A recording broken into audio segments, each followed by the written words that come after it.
ہمارے قریب پنجاب کا ہی ایک شہر ہے ساہیوال، اوکاڑا اور ساہیوال تو آپ جانتے ہی ہیں۔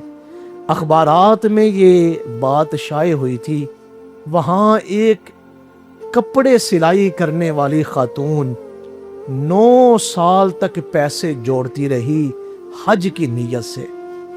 جب اللہ کے ہاں بلاوا ہو اور جب اللہ اپنے بندوں کو توفیق دے، کئی لوگ ایسے مر گئے کہ ان کے پاس استطاعت تھی، حج کیے بغیر مر گئے، اور کئی خوش نصیب کیسے ہیں کہ وہ ساہیوال کی خاتون جو ہے وہ 9 سال تک کپڑے سلائی کرتی رہی اور 9 سال تک حج کے لیے پیسے جوڑتی رہی۔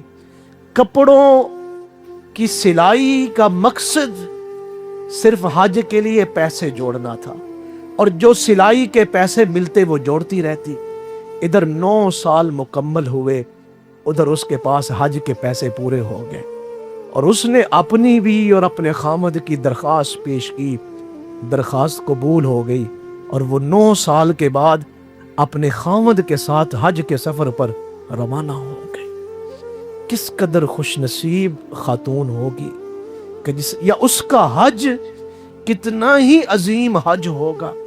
اور میں تو یہ کہا کرتا ہوں، اگر آپ نے اللہ کے عاشق دیکھنے ہو دنیا میں تو وہ کبھی میدان عرفات میں جائیں 9 ذی الحج کو، وہاں ان حاجیوں سے پوچھیں کہ وہ اس مقام تک، مقام عرفات تک کون کون سی چیزیں بیچ کر اور کون کون سی محنت کر کے اس مقام تک پہنچے ہیں۔